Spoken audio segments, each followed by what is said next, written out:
Hello, Arthur. How are you? Hello, Noam. Fine, thanks. Nice to I see you see, again. I see that you are very dramatic today.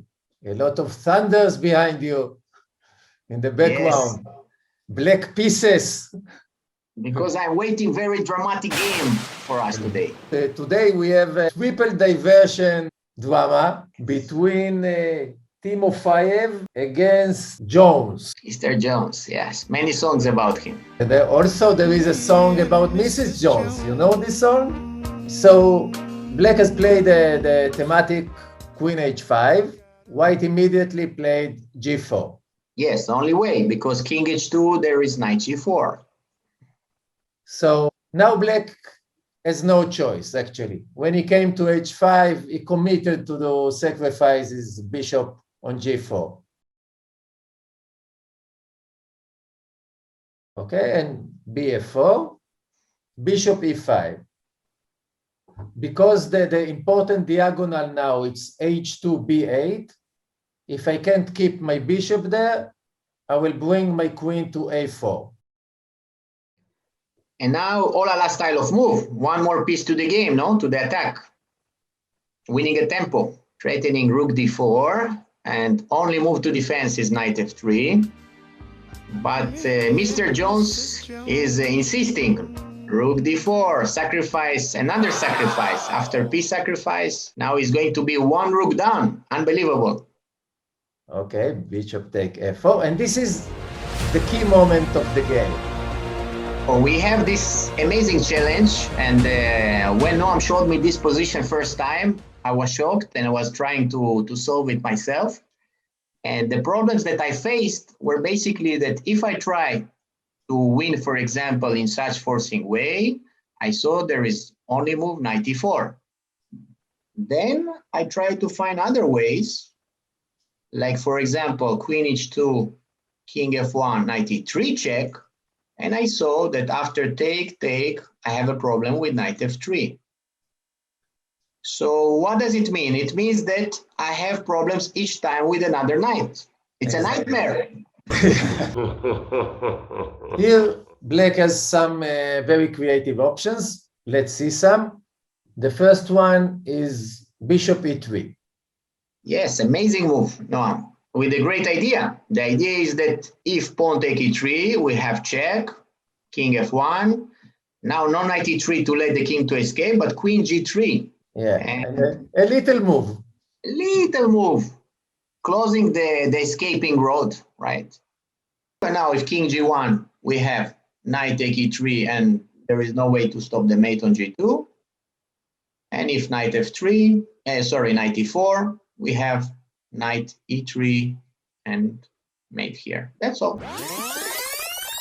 But white can defend much better here, and with knight F3. Knight F3, yes. An amazing defense, and surely the reason why Gawain didn't decide for this, yeah?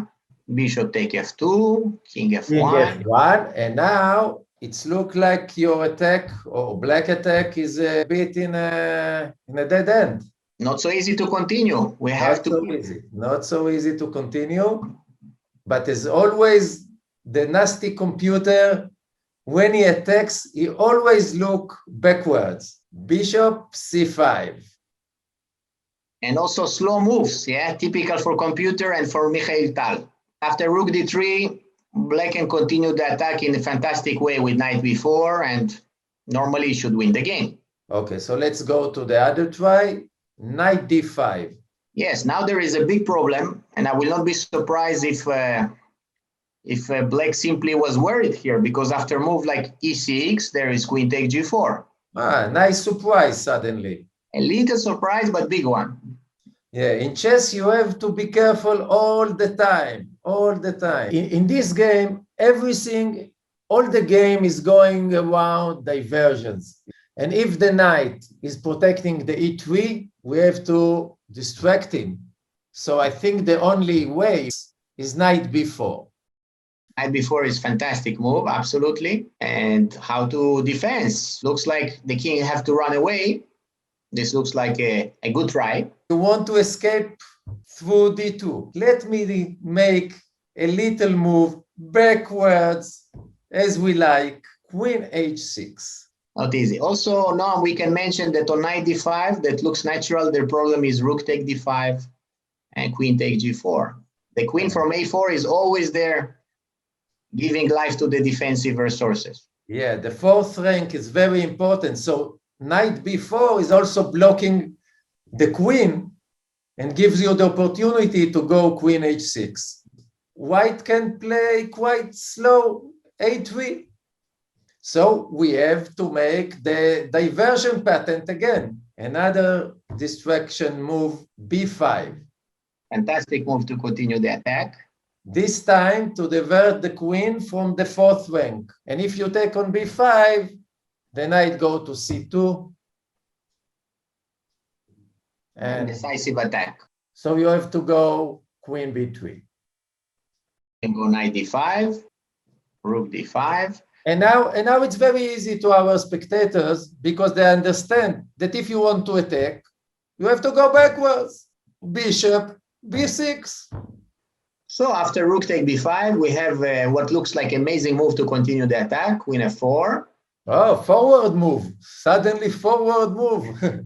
Surprise, forward move. And after rook b6 looks like the only chance. Now we threat many nasty things with queen g3, rook d8. So only move, Noam, seems like king f1. And if queen g3, there is king g1, still alive. So slippery king. So slippery. 5, it's a fantastic move to continue the attack, to kick away the defensor, the great defensor. But after, let's say, move like e4, the attack is simply too strong because we can bring the rook to the party. Okay, but I can play rook f1. Ah, nice defense, Noam. But then we can use the pin. In chess, we should never forget the pins. And I have a surprise. Oh, it's very aesthetic move.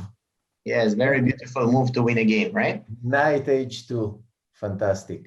But Jones made a quite interesting move. He came to e3, but with his knight.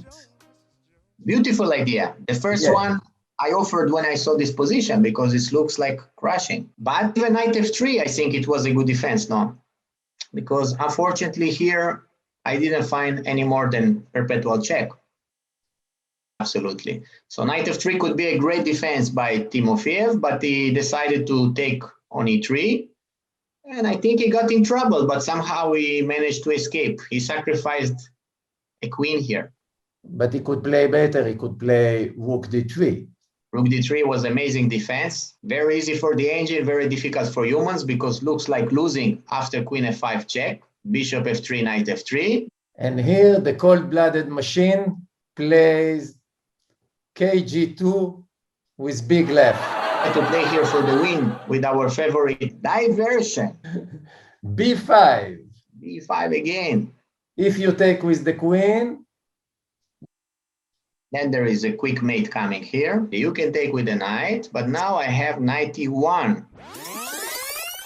Now I have a slow attacking move in the style of Tal, h5. I still don't understand. If your knight is on c3, what is the difference? I play bishop f4 next move and queen h2. It's not so easy to understand from far away, but the idea is that each piece that is active, it's counting, even in attack and even in defense in chess.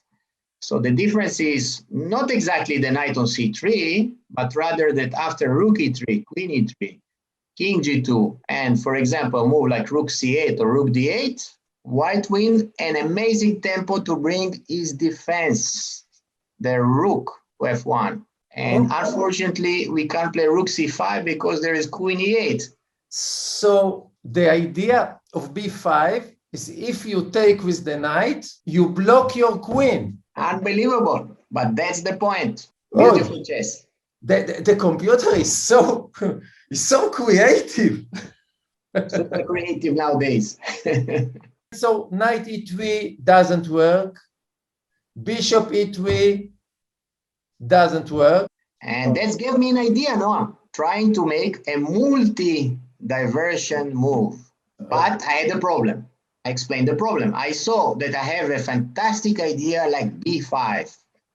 And I saw that I'm genius because if he takes with this knight, I know what to do, right? It's easy go because now I can play here, king f1, queen h4, and I win the game. There is no more knight e4. Then I saw that I'm also very clever if knight d take b5 because I know that I can play queen h2 and knight e3. Okay. There is no more ways to defend with knight f3. So I have mate. But my big problem that it took me quite a lot of time to understand is what happened if white is taking with the queen on b5. And this is where I think it was not so easy to find till finally, Aurica, we understood it. Queen h2 check, king Take us, f1. Archimedes, take us. Yes, we understood suddenly that there is another way to win the game. That is with knight take d4, and there is no more queen take d4. It means that the diversion of the queen, there is a meaning for that. And we have knight e3 again. Very beautiful. Very beautiful. But white can play queen b3. Yes, it's another option, right? Or queen c2, yes. I think the same idea is working, right? No, we can take on d4. Okay. Rook d4, queen h2, and knight e3. Amazing, amazing, Noam. Amazing stuff. Such a beautiful stuff we can see nowadays in chess. Chess is rocking as never before. Amazing. Thank you, Arthur. Thank you very much, Noam. We'll meet here in our next episode. With pleasure, as usual. Bye-bye. Bye-bye.